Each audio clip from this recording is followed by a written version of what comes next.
el domingo nosotros estábamos en la segunda parte de una serie que se llama Madurez Espiritual.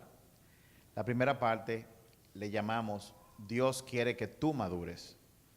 Y la segunda parte, que tocó el domingo pasado, le llamamos el vehículo hacia la madurez.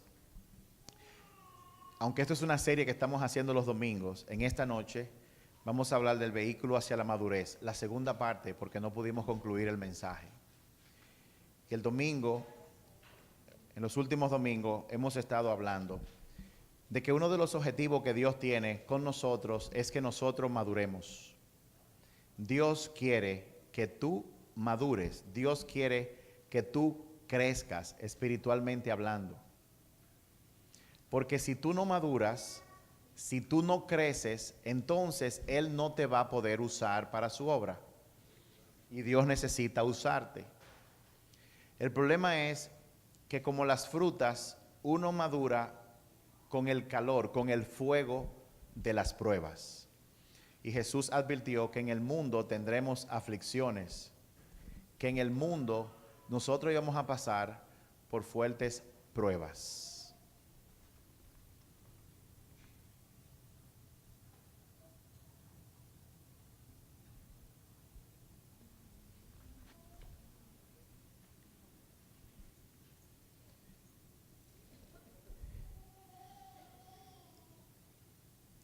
El vehículo para uno crecer y para la madurez está escrito en su palabra. ¿Saben cuál es? Es el discipulado. ¿Qué es el discipulado?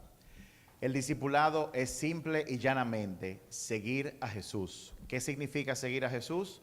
Significa vivir como Él vivió. Significa seguir todas sus enseñanzas. En Mateo 16, 24, en la versión Nueva Traducción Viviente, dice lo siguiente.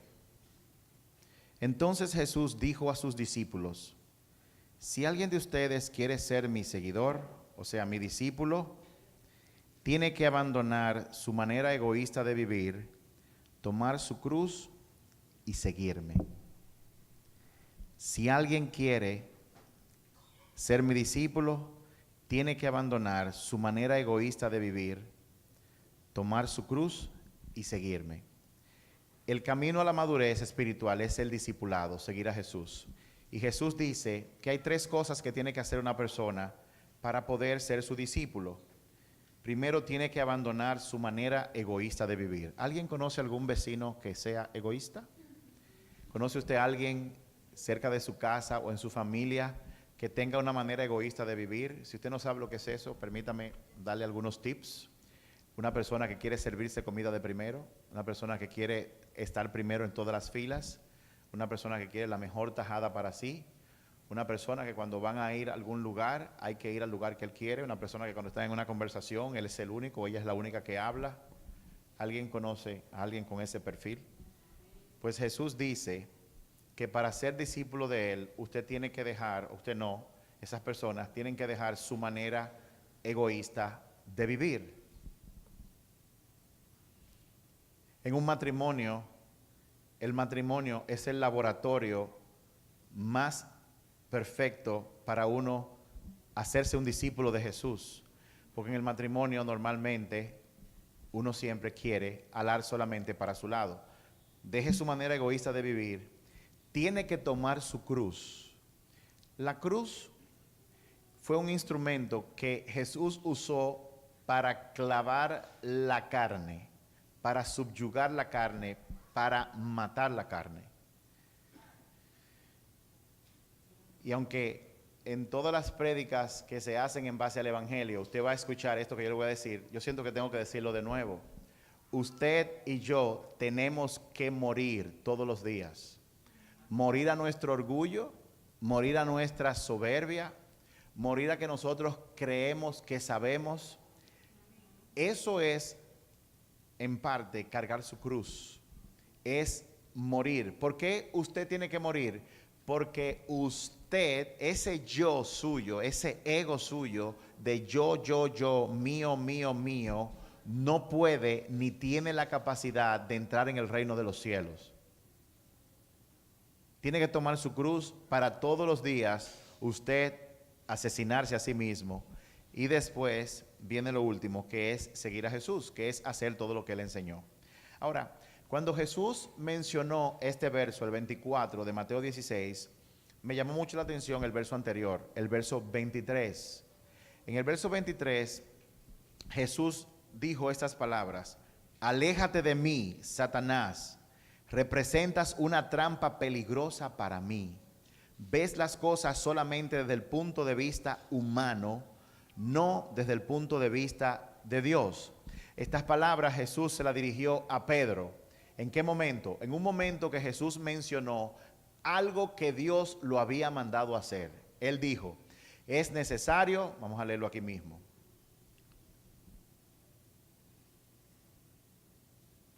En el verso 21, Jesús empezó a decir claramente a sus discípulos que era necesario que fuera a Jerusalén y que sufriría muchas cosas terribles a mano de los ancianos, de los principales sacerdotes y de los maestros de la ley religiosa.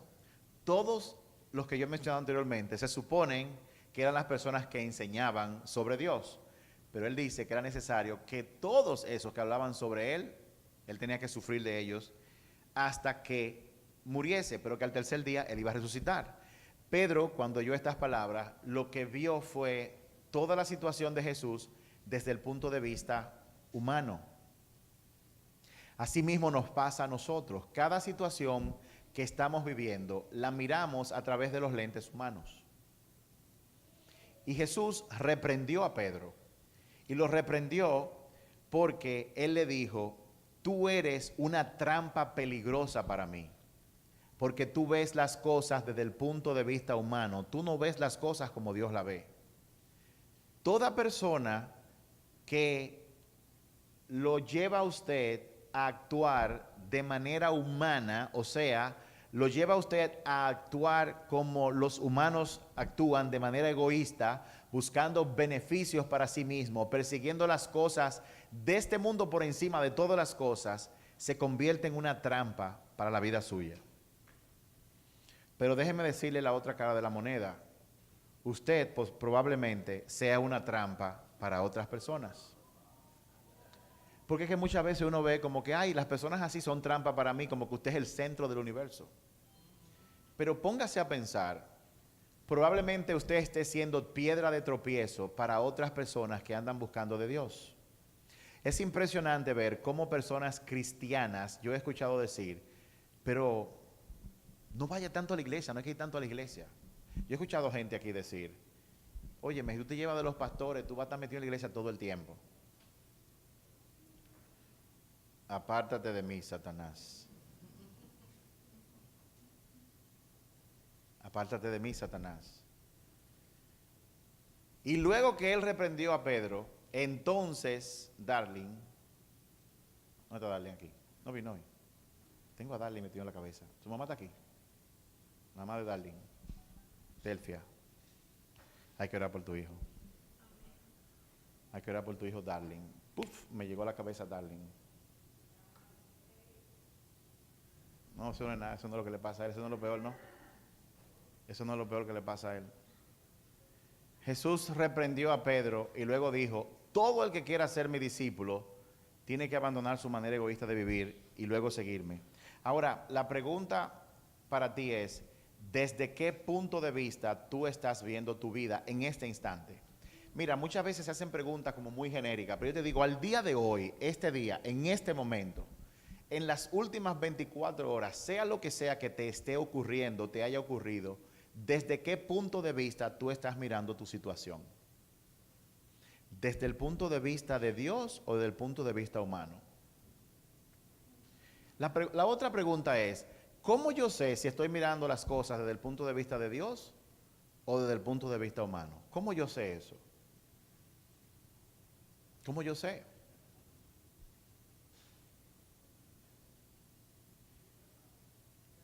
¿Cómo usted lo sabe? La Biblia en Romanos 8 le da una pista. También en Gálatas 5 le da pistas sobre esto. Y es que todo el que mira las cosas desde el lente de Dios produce acciones que se le llaman fruto del Espíritu. Y están en la Biblia, y si usted no lo ve, están todas en un letrero ahí, todas, las 9 características.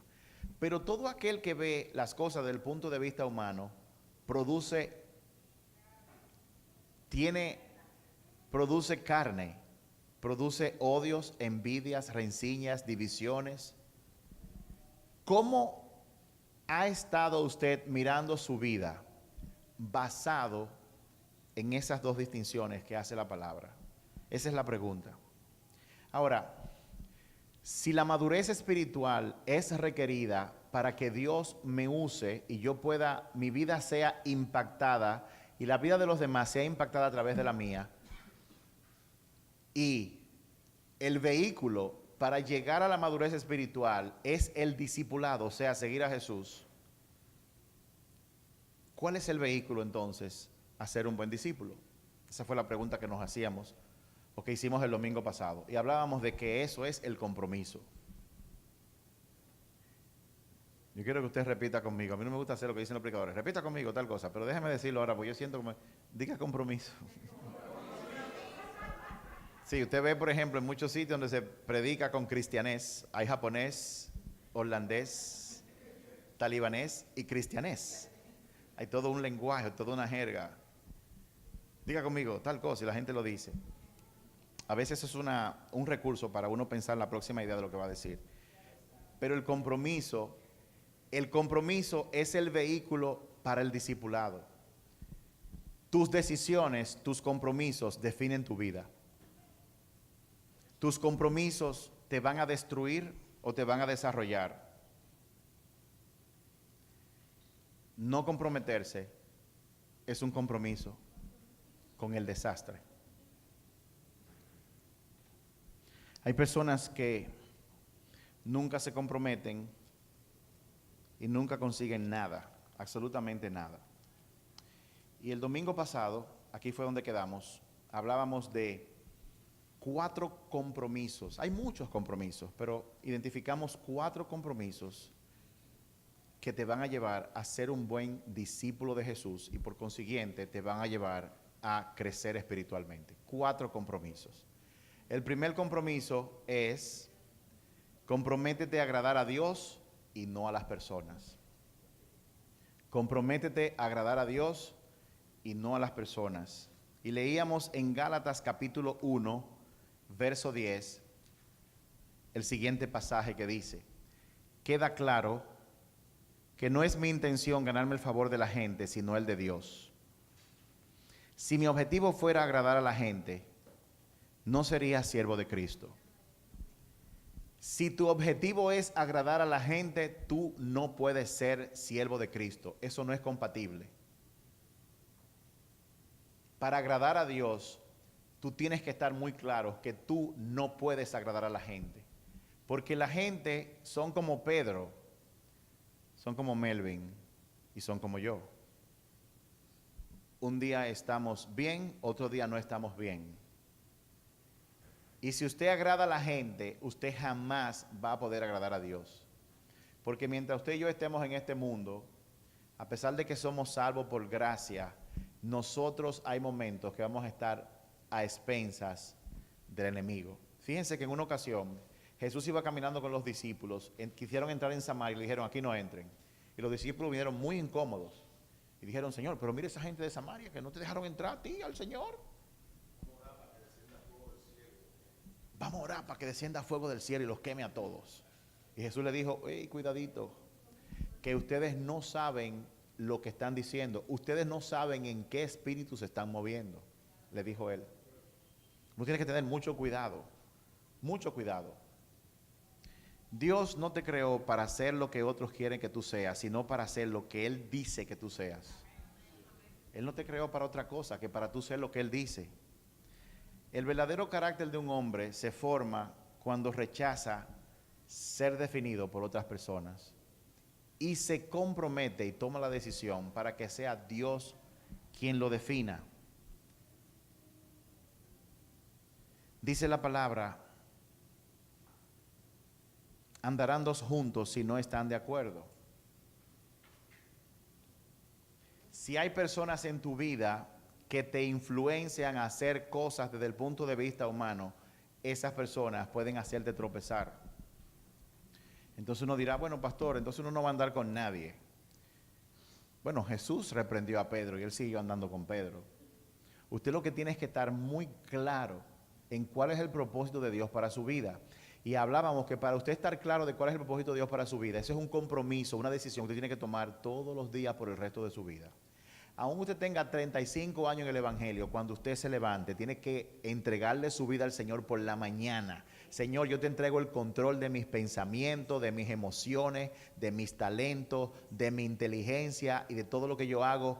Yo anhelo en el día de hoy ser guiado por tu Santo Espíritu y no por mí. ¿Saben por qué? Porque el peor enemigo que tiene una persona no son las personas, es usted mismo. Usted es su peor enemigo. Por lo tanto, usted tiene que decirse, mí mismo, yo me entrego a Cristo en el día de hoy. Y tiene que entregarse a Cristo todos los días. Que no falle un día, porque el día que usted no lo hace, ese día usted va a estar a expensas de las olas o del viento. Dice la palabra en 1 Corintios capítulo 15. 1 Corintios.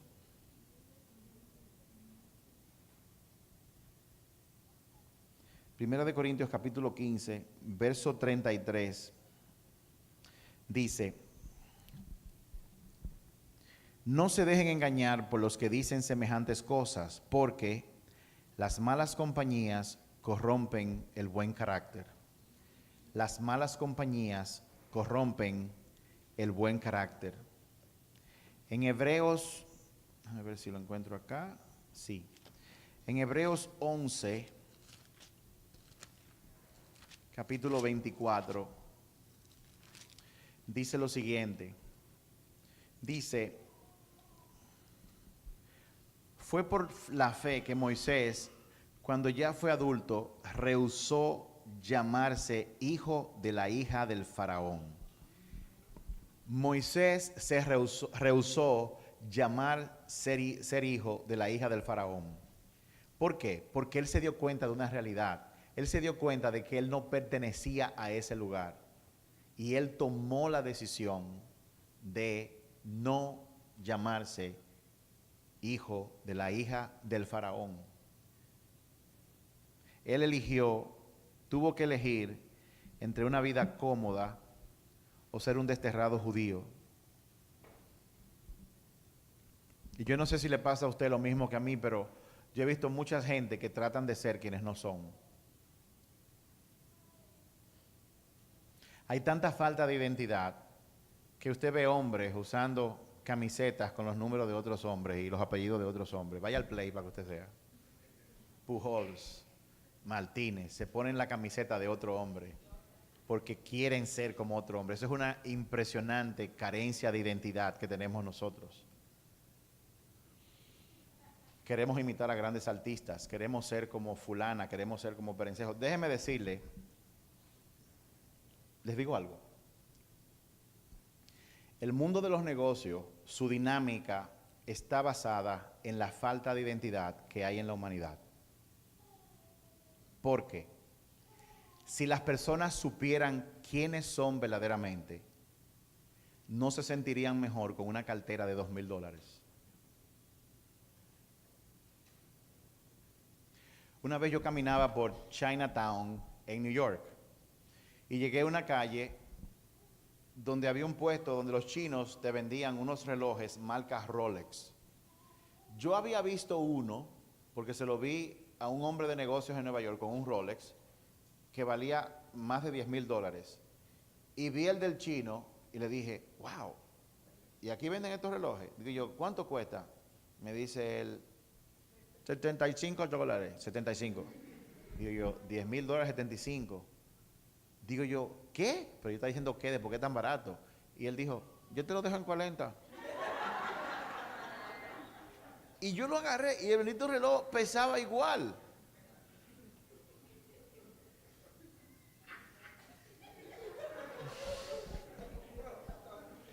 Lo grande del caso es que estando en Chinatown, yo vi muchas mujeres de aquí de República Dominicana, Nariz Pará, comprando carteras falsificadas. Y yo preguntaba, ¿y Y no se supone que ustedes compran cartera de 2, 3 y 3,000 dólares. Bueno, no se compra 2 originales y 7 falsas. La gente no va a saber la diferencia.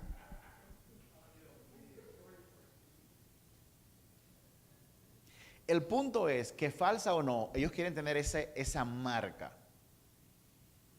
Porque la marca los hace sentir con prestigio. Yo tuve la oportunidad de trabajar con hombres multimillonarios de cuna en Estados Unidos y ninguno usan marcas. ¿Usted sabe dónde yo lo veo comprando? En Marshall. ¿Alguien sabe lo que es Marshall? Yo sé lo que es Marshall. Señores, Marshall es la sirena de los Estados Unidos, para que ustedes sepan. ¿Sí? O sea, es un asunto, es un problema de identidad. Todo el que tiene que tener algo de marca o tiene que ir a sitios específicos porque son más caros, todo eso, toda esa dinámica del mundo de los negocios está basada en una falta de identidad impresionante. Porque hay gente que eso no le importa. ¿Ustedes saben un secreto? Búsquenlo en las Escrituras. Dice la palabra que Jesús andaba con las mujeres de funcionarios, de millonarios. Jesús no andaba pobremente, no. Jesús andaba con gente de dinero que le pagaban todo, la comida y de todo. A él no le importaba nada de eso. Marta, voy para tu casa a comer moro de guandule. Saqueo, voy para tu casa a comer filete. Para Jesús le daba lo mismo. Y eso es una falta de identidad grande, muy grande. Y eso pasó con Moisés.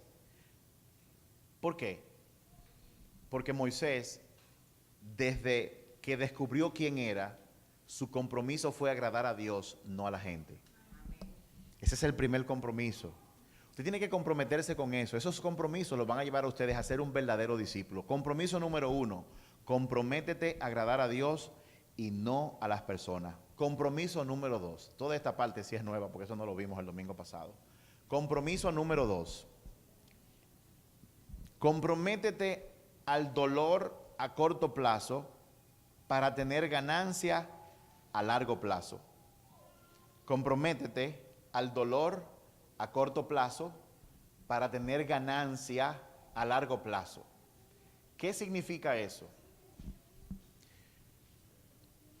Hubo una época en mi vida en que yo practiqué atletismo, aunque ustedes no lo crean.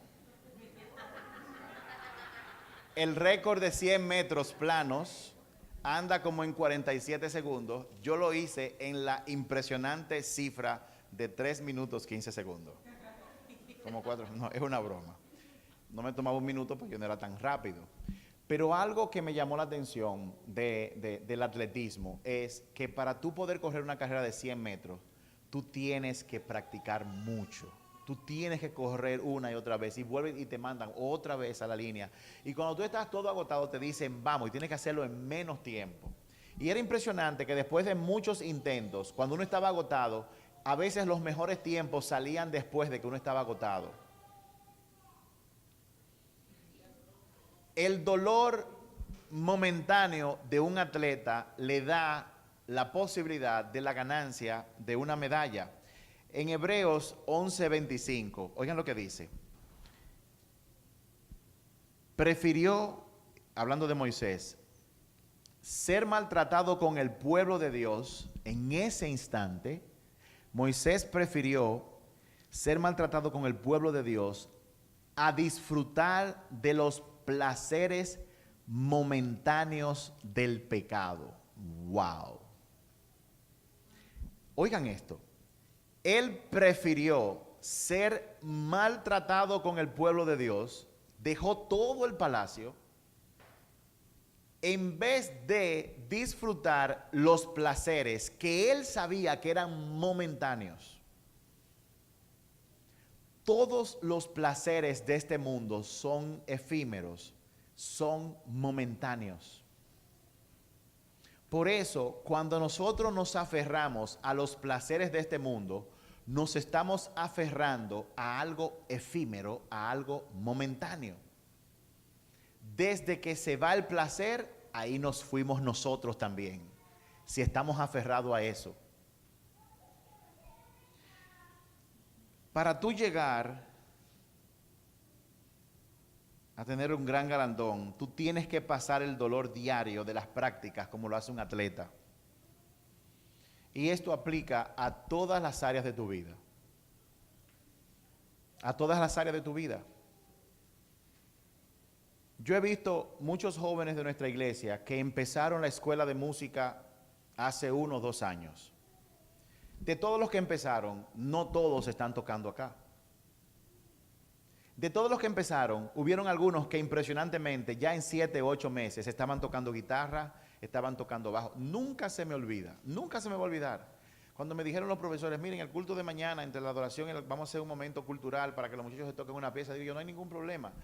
Y entonces yo le digo, suban. Y cuando suben, yo veo que José Rafael sube y agarra el bajo. Digo yo, oh, José Rafael con un bajo. Yo nunca lo he visto con un bajo que no sea el de la pubertad, pero él subió con una guitarra bajo en ese momento. Y subió.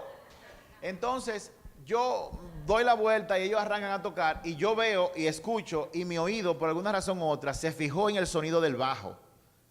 Y yo oigo este bajo y dije yo, ¿y por qué Junior, que era el que estaba aquí, tomó el bajo? Y cuando veo, no es Junior, es José Rafael que está tocando. Y yo lo veo tocando el bajo y está mirando por otro lado, ni siquiera está mirando las manos. Y digo yo, pero, ¿y será cierto? Y me quedé anonadado mirándolo. Y dije, ¿y cuándo pasó esto? Porque yo lo vi los otros días cuando él estaba...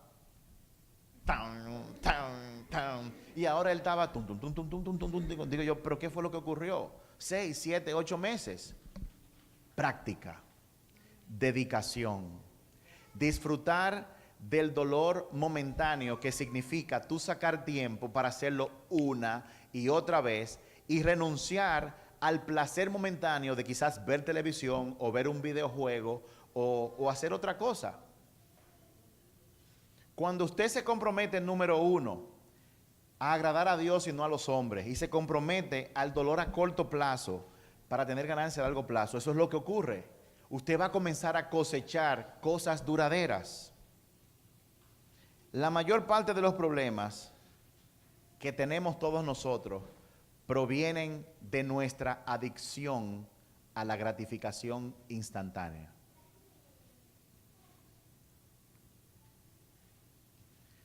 Todo el mundo quiere un placer ahora, ya.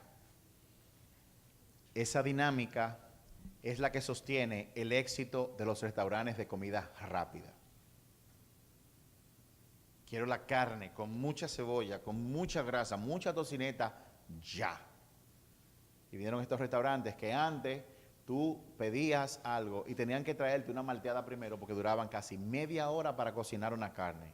Ahora tú lo pides ni siquiera a una persona, a una bocina.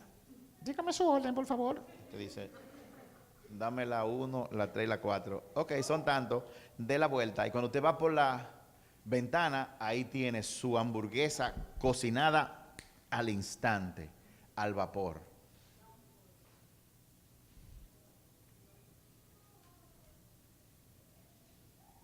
Una de las cosas que yo he tenido que aprender a muchos tablazos es, hay personas que han tenido un manejo tan impresionante del dinero que Dios le ha dado y tienen cosas. ¿Por qué? Porque cuando se ganaban 10, no gastaban 10, se gastaban 1, guardaban 7, y todo el mundo de fiesta, todo el mundo en cine, todo el mundo gastando, y ellos tranquilos en su casa.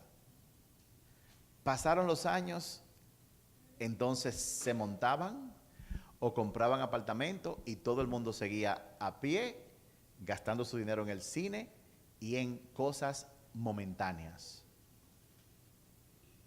Esa es una aplicación de eso a las finanzas.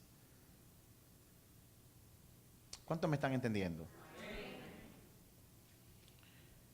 La sociedad de hoy dice, lo quiero ahora, gratis y fácil. Lo quiero ahora, gratis y fácil. Y una frase que dije hace como 1 año y a la gente le gustó mucho, que a la gente le encanta gastar dinero en cosas que no necesita para impresionar a gente que no le importa. No, tiene 3 cosas. La gente gasta dinero que no tiene en cosas que no necesita para impresionar a gente que no le importa. ¿A quién le importa que tú tengas una correa Ferragamo? Por Dios.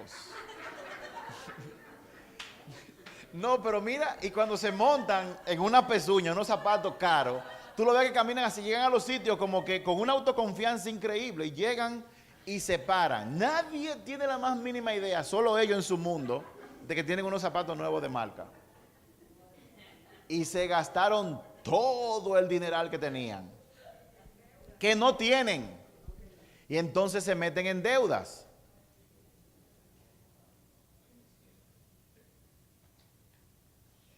No, eso no solamente son las mujeres que lo hacen, no. Los hombres también lo hacen eso. La disciplina de hoy te hará madurar y te beneficiará en todo más tarde. La disciplina de hoy.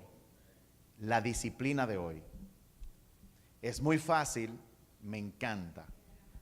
Mi esposa y yo fuimos a una iglesia en Miami hace unos meses atrás y nos invitaron y nosotros llegamos, nos sentamos atrás, en nuestro asiento favorito, la primera fila, pero la de atrás, nos sentamos ahí. Y hay un tipo que si ustedes lo ven aquí, lo juzgan y hasta lo sacan. Le dice, hermano, ¿cómo que le dicen, Freisy? Por favor, venga por acá. Y te sacan. El tipo con unos pantalones negros, una bota casi a la rodilla, los cabellos disparados para arriba. Y él estaba ahí, hola, ¿cómo están ustedes? Y él comenzó a alabar al Señor sin música. Y duramos 1 hora y media tirando moco en el piso, con una presencia del Espíritu Santo impresionante. Y ya yo no le hice la pregunta, porque yo sé cuál es la pregunta. ¿Y cómo alguien hace eso? Se requiere de muchas horas por la mañana buscando el rostro de Dios, teniendo una intimidad con Él, pasando por desiertos y pasando los desiertos no como nosotros pasamos los desiertos, porque hay personas que se pasan el desierto entero quejándose. ¿Cuántos conocen gente así? ¿Y dónde está Dios? Y Dios no me quiere, y Dios esto. Pero hay gente que en los desiertos hacen como dice la palabra, alabar a Dios en todo momento. Mi alabanza nunca estará de estar presente en mi boca. Bueno, ese muchacho que yo le dije, no lo juzguen, o juzguenlo si ustedes quieren y se lo pierden. Pero él viene para acá ahora en septiembre. Va a durar 2 días con nosotros. Lucio de Paula, el baterista de la orquesta de Marcos Brunet. Tremendo muchacho. Tremendo muchacho. Nosotros vamos a durar el viernes en la noche con los muchachos de aquí de la banda. Pastor Max está, por supuesto, invitado. Todo el que trabaja acá. Una encerrada de 4 horas con él, orando. Y entonces al día siguiente vamos a invitar a toda la iglesia para que venga. ¿Por qué? ¿Cuál es el objetivo de que él venga? Nosotros queremos ser de esos adoradores que el Padre anda buscando, los que le adoran en espíritu y verdad. Y yo no lo trajimos a él porque pensamos que él tiene la varita mágica en la que va a hacer ¡pup! Y de repente esta iglesia va a adorar en espíritu y verdad. Pero él va a estar aquí porque él es un instrumento que Dios usa. Yo lo he visto a Dios usándolo y él está dispuesto a venir. Y él va a compartir con nosotros cómo ellos logran eso. Cómo ellos, cuando a veces solamente él tocando la batería, el Espíritu Santo se manifiesta de una manera tan tangible. ¿Cómo ocurre eso? El sábado, mami, 23. El sábado 24 de septiembre están todos invitados. A partir de las 10 de la mañana vamos a estar aquí. Hasta la tarde con Lucio, aquí. Vamos a tener silla, quizás no vamos a tener silla, nos vamos a sentar en el piso. Yo no sé cómo él va a entrar por esa batería, vamos a tener que abrir una puerta, pero ahí lo dejaremos. Y entonces los muchachos de la banda vengan para que toquen con él, para que fluyamos sin instrumento. Va a ser fantástico. Es un día no laborable, pastor. Ese día. O sea que todos pueden venir. Sábado 24. ¿Cuántos van a venir? No levante la mano y después no se aparezca. Mejor no diga nada. Hoy hay decisiones. Miren, en el año 1983 yo estudiaba en un colegio que se llama Instituto Técnico Salesiano, mejor conocido como ITESA. Yo me gradué de electrónica y ahí se estudiaba de 8 de la mañana a 4:30 de la tarde. Mientras todo el mundo salía, en aquella época, eso de que de tanta extendida, o hoy el modernismo, que los muchachos salen de que a las 2 de la tarde, eso no existía. Antes la gente entraba a las 8 y a las 12 ya estaba en su casa saliendo. nosotros estudiábamos hasta las 4:30. Y es que nosotros hacíamos el bachillerato y hacíamos una carrera técnica. Yo me gradué de perito industrial en electrónica general en el 85. Pero en el 83, oigan esto, yo tenía 4 materias adicionales a la que tenía todo muchacho que estaba en bachillerato. Y eso requirió que por 4 años yo tenía que llegar corriendo a mi casa a las 4, bañarme rápido y hacer tareas, y yo no recuerdo nunca haber terminado antes de las 11 de la noche. A veces había que hasta amanecer de tantas tareas que había que hacer.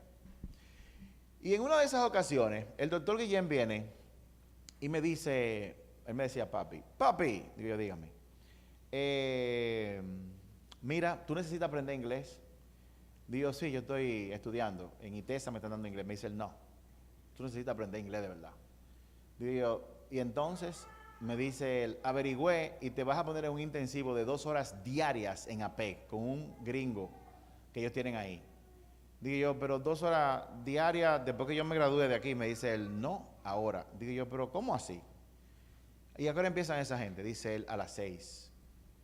Digo yo tengo que salir a las 4:30, salir corriendo para mi casa para llegar allá a las 6. Me dice él, no, tú vas a salir corriendo de ese colegio directamente para APEC a estudiar 2 horas inglés. ¿Y cuándo yo voy a hacer la tarea? Dice él, después que tú vengas a las 8 de la noche, tú te bañas y haces la tarea. Y yo me incomodé. Pero luego, como no tenía opción, acepté. No, porque usted puede hacer una cosa refunfuñando, pero si usted la va a tener que hacer de cualquier manera, entonces por lo menos disfrútelo, comprométase con lo que tiene que hacer, ¿verdad que sí? Y yo me comprometí y pasé 2 años en APEC. Yo he contado esta historia antes. Años después, yo trabajo en diferentes sitios y el sueño de todo dominicano era conseguir un empleo en Codetel, la compañía dominicana de teléfono. El que trabajaba en Codetel trabajaba en la NASA. Los gerentes ganaban 400 pesos. Cuando yo entré, ganaba 475 y no era gerente. Óigame, te daban bonos, era una cosa impresionante trabajar en Codetel. A veces nos llegábamos los lunes a la empresa y había un memo, todo el mundo asustado. Y iban para el panel y decían, por orden del presidente de la compañía, el viernes todo el mundo se le va a dar un bono de 500 pesos. Déjenme explicarles lo que son 500 pesos. Era un bono de un mes de salario. Eso, si usted gana 100,000 pesos, le daban 100,000 pesos, un bono, te asustaba, esos eran los sustos. Y uno vivía en sobresalto todo el tiempo. Cuídeme, a lo mejor llegamos hoy y nos asustan en el día de hoy. Y pasaba 3 y 4 veces al año. Eso era trabajar en Codetel, un sobresalto. Uy, 500 pesos de repente, libre de impuestos. ¿Por qué nos hacen eso? ¿Cómo se atreven? Bueno, ahí trabajaba yo. Entonces, cuando yo entro a trabajar en Codetel, veo que publican que va a haber un concurso para pasar 4 meses siendo entrenado por todas las áreas de la compañía, centrales electrónicas, centrales electromecánicas, sistemas digitales de telecomunicación, sistema ANICAMA, larga distancia. Wow, intensivo de 4 meses. Y en base a la evaluación de esos 4 meses, entonces, si tú caías en los primeros 5 lugares, te decían, nombra el puesto donde tú quieres trabajar y tú ibas a trabajar ahí. Yo pasé mis 4 meses. La gloria sea para Cristo. Yo quedé en primer lugar de los 60 empleados y me dijeron, ¿dónde quieres trabajar? Yo dije, yo quiero trabajar en el Centro Técnico de Telecomunicaciones. Ese era el lugar donde reparaban todo lo electrónico de Codetel. Antes Codetel mandaba todo a Estados Unidos, pero cuando crearon ese departamento, nos entrenaron para que todo fuera reparado ahí y la empresa se ahorró millones de dólares. Ustedes conocen la otra parte de la historia. En el departamento que yo trabajaba, contrataron una secretaria. Yo tuve que ir a buscar esa secretaria, se llama Idelka Rosario de Guillén, y ahí fue que yo nos conocimos, en Codetel. Pero oigan esto, un día la compañía decidió introducir las máquinas de fax, que eso era lo último. Una máquina que se tragaba un documento y vomitaba una copia en Francia instantáneamente, eso era una tecnología increíble. No, ahora usted manda una foto en WhatsApp y un video y te cree como que ese es el mundo. Pero en mi época, eso era una cosa increíble. Yo no sé cómo explicárselo. Y dijeron, estas máquinas vienen 10,000 y hay que entrenar a una persona para que se encargue de aprender toda esa tecnología. Y la persona la iban a mandar de CETEC. Y automáticamente yo tenía 18 años, Habían 27 personas, que el que menos tenía 12 años. Todo el mundo dijo, soy yo que voy. Hubo uno que dijo, yo soy el más viejo aquí, el que va soy yo.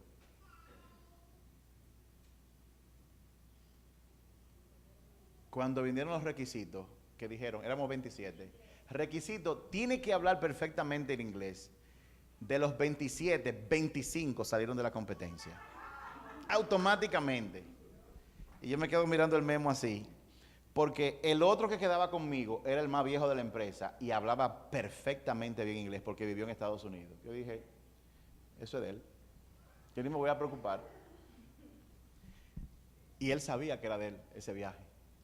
Como además era demasiado bueno. Tenía 20 años de experiencia en electrónica y hablaba inglés perfectamente. Pero a los 3 días, él llegó con un problema de que no podía viajar por un problema familiar. De los 27, eliminaron 26 y quedó uno solo en la lista. ¿Quién quedó?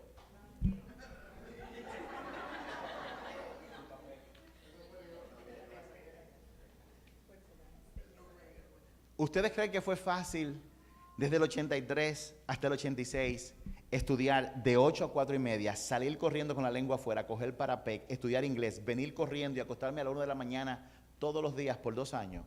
Eso no fue fácil. Sin embargo, decisiones que yo tomé antes me están beneficiando ahora. De igual manera, hay decisiones que yo tomé, malas decisiones, que me están también trayendo consecuencias en el día de hoy.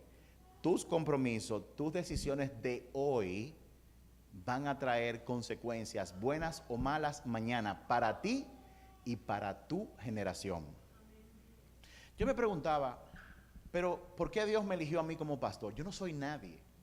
Yo lo que he sido muy inquieto, nunca tuve pendiente de las cosas de Dios. Yo vine a saber quién era Dios a los 13 años. Yo veía a Dios, yo no le hacía caso a nada de eso.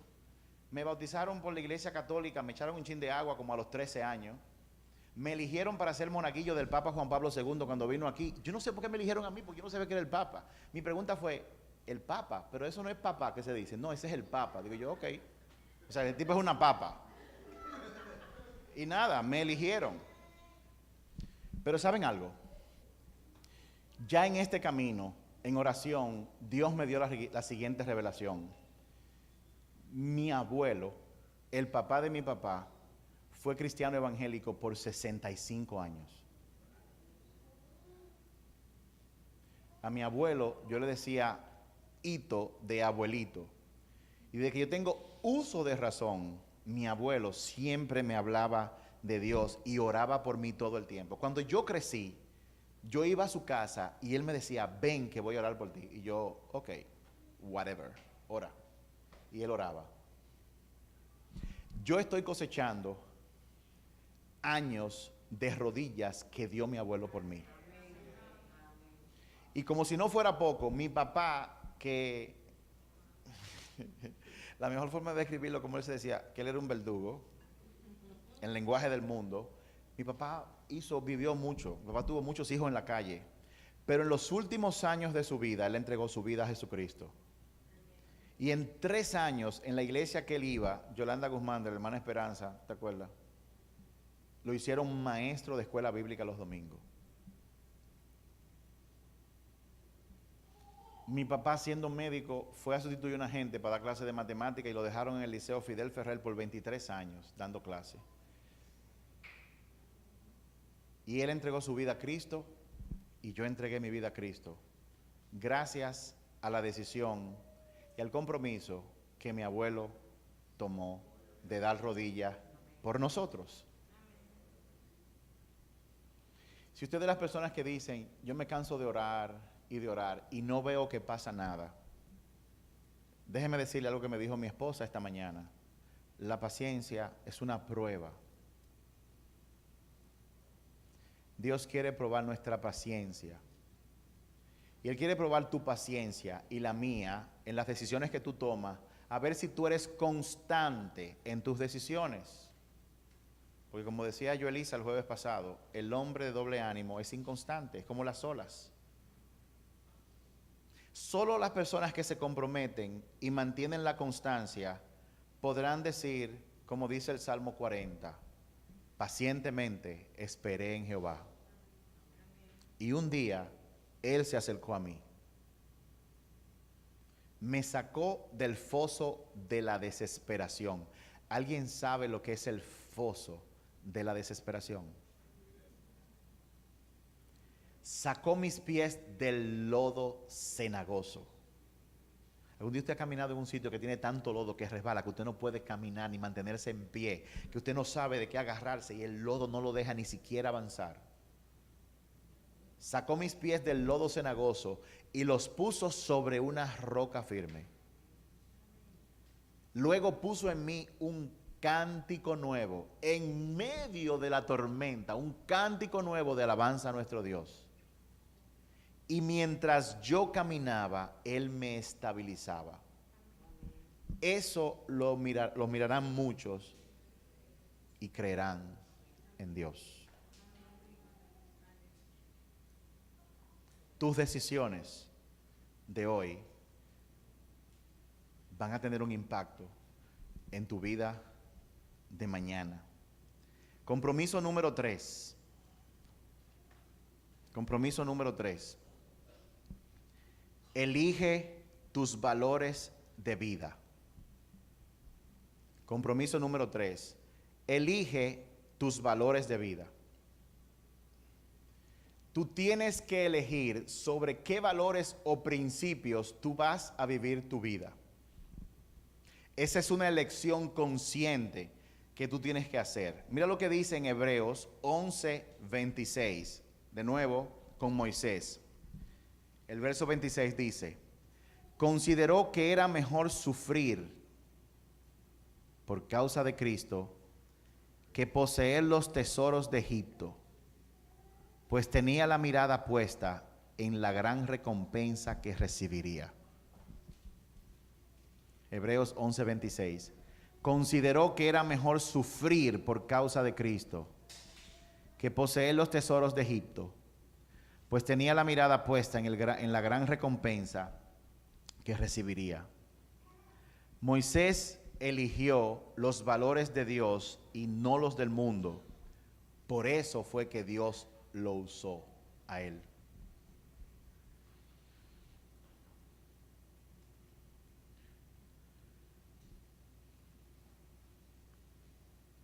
Hay 4 valores que son el antídoto de la trampa que se le pone a todo líder. Todo líder, todo ministro, toda persona que Dios señala para servir y lo señala para ministerio, Satanás lo ataca de muchas formas. Pero hay 4 valores que son el antídoto a esos ataques.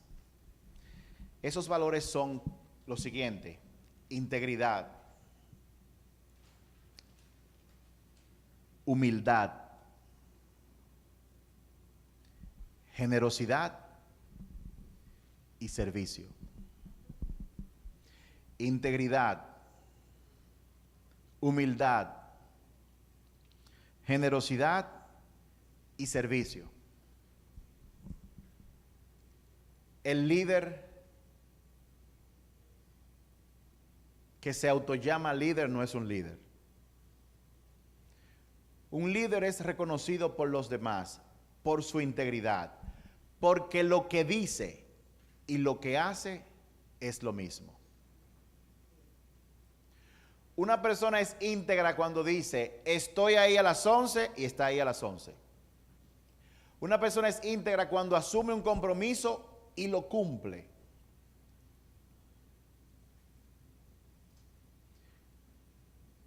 Aquí en la iglesia hay jóvenes que cuando vienen a la iglesia no le hacen caso a la alabanza y la adoración. Dicen: a mí no me gusta venir a la iglesia, yo vengo forzado. Y luego tú lo ves en una fiesta bailando y yo los miro y digo: qué muchacho más íntegro, porque él es lo que es. Pero hay otros que hablan, dicen de cosas que son y automáticamente salen de este lugar o salen de la presencia de la gente, se olvidan que Dios los está mirando y entonces pierden el control. Esos no son íntegros. El segundo valor antídoto a los ataques de un líder es la humildad.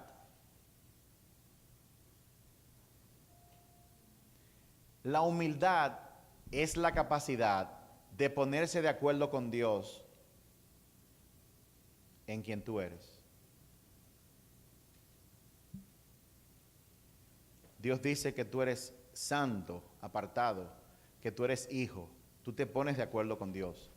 Pero también el Espíritu Santo dice que tú eres un pecador, que tú eres orgulloso, que tú eres soberbio, que tú te enojas.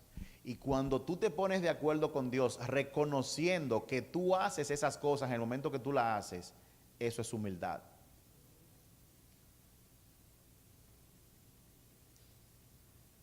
También la humildad tiene que ver con reconocer quién es Dios para tu vida.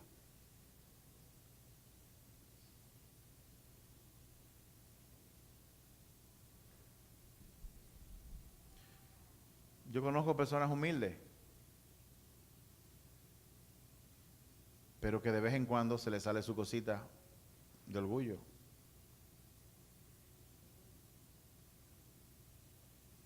Generosidad. ¿Qué hablar de la generosidad? Los líderes siempre buscan dar. Los líderes tienen una mentalidad, una cultura de dar y de dar. Les voy a decir un secreto. Primero se empieza uno haciéndolo, aunque uno no crea en eso ni lo sienta. Tiene que practicar, como dice Hebreos. Hay que practicar.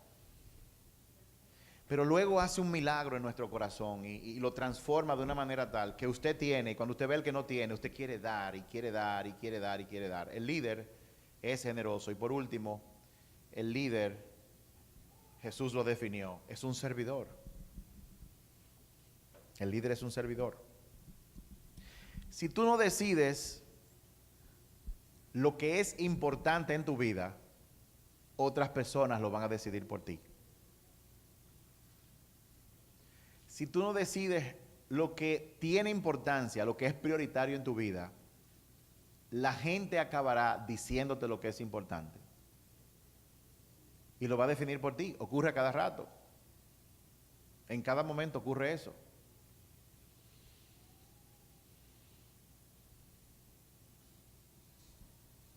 Y compromiso número 4. El 1, comprométete a agradar a Dios y no a las personas. El 2, elige el dolor a corto plazo para ganancia a largo plazo. El 3, elige los valores de tu vida. Elige tus principios, como Moisés hizo, que prefirió sufrir por Cristo que poseer los tesoros del mundo. El compromiso número 4 es, vive por fe y no por miedo. Vive por fe y no por miedo. Dice el verso 27 de Hebreos 11. Escucha lo que dice. Hablando de Moisés.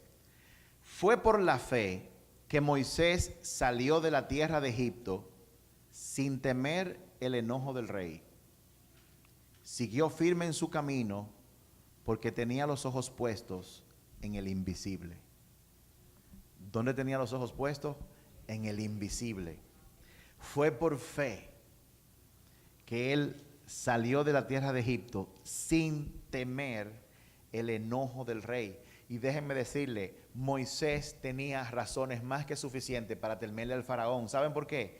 Porque el faraón era considerado un dios. El faraón era el hombre más poderoso en la tierra que había en ese momento.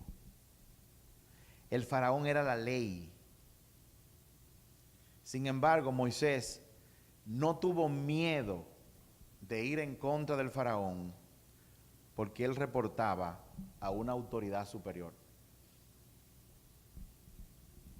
Ahora, no deje usted que el diablo le cruce los cables y basado en esa palabra diga usted, mami, yo no voy a hacer lo que tú me dices porque yo reporto a una autoridad superior. o no decida usted hacer lo que usted quiera en su trabajo o en la iglesia porque usted reporta a una autoridad superior. Porque esa autoridad superior que está allá arriba le dice a usted, sométase a toda autoridad que está aquí en la tierra. Porque el que no se somete y obedece a la autoridad que está en la tierra, jamás podrá someterse a Dios que no lo ve. Ahora, ¿cuántos de ustedes quieren madurar espiritualmente? ¿Cuántos quieren cambiar?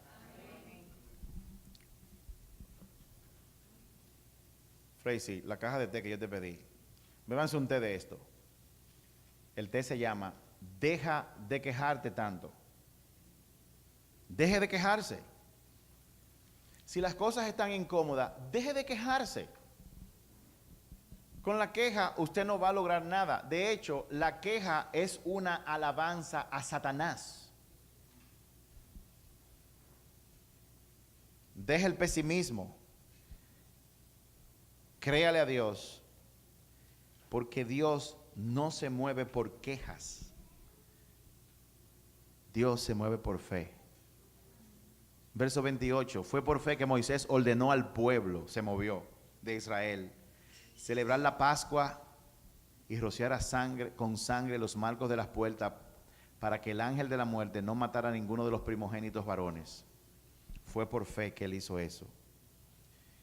Y cierro con esta cita, Mateo 9, verso 29. Mateo 9, verso 29 dice, entonces él les tocó los ojos y dijo, debido a su fe, así se hará. Muévase por fe. No se mueva por miedo.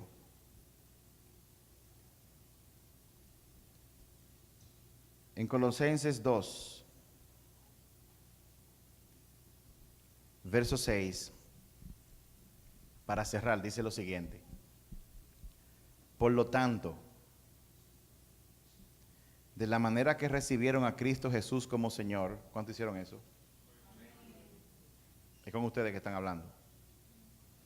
Ahora deben seguir sus pasos. Arráiguense profundamente en Él y edifiquen toda su vida sobre Él. Dice toda su vida. No solamente mi trabajo, es toda la vida. Que tengo un novio que no es cristiano, bueno, todo menos el novio, déjamelo tranquilo. No, es toda la vida sobre él. Entonces la fe de ustedes se fortalecerá en verdad. ¿Cuánto quieren que su fe se fortalezca? Amén. Arráiguense a Jesús. Edifiquen toda su vida sobre él. Entonces la fe de ustedes se fortalecerá en la verdad que se les enseñó. Toda tu vida se fortalecerá en cada enseñanza que tú has recibido cuando tú edificas toda tu vida sobre Jesús. Entonces rebosarán de gratitud. No permitan que nadie los atrape con filosofías huecas y disparates elocuentes que nacen del pensamiento humano y de los poderes espirituales de este mundo y no de Cristo. Verso 13 de Colosenses 2. Porque ustedes estaban muertos a causa de sus pecados y porque aún no les habían quitado la naturaleza pecaminosa. Entonces Dios les dio vida con Cristo al perdonar todos sus pecados. Él anuló el acta con los cargos que había contra ustedes y la eliminó clavándola en la cruz. De esa manera desarmó a los gobernantes y a las autoridades espirituales. Los avergonzó públicamente con su victoria sobre ellos en la cruz. Por lo tanto, no permitan que nadie los condene por lo que comen o beben, o porque no celebran ciertos días santos, ni ceremonias, ni por la luna nueva, ni por los días de descansos, pues esas reglas son solo sombras de la realidad que vendrá. Y Cristo mismo es esa realidad. Cristo mismo es esa realidad. Vamos a ponernos de pie y vamos a orar.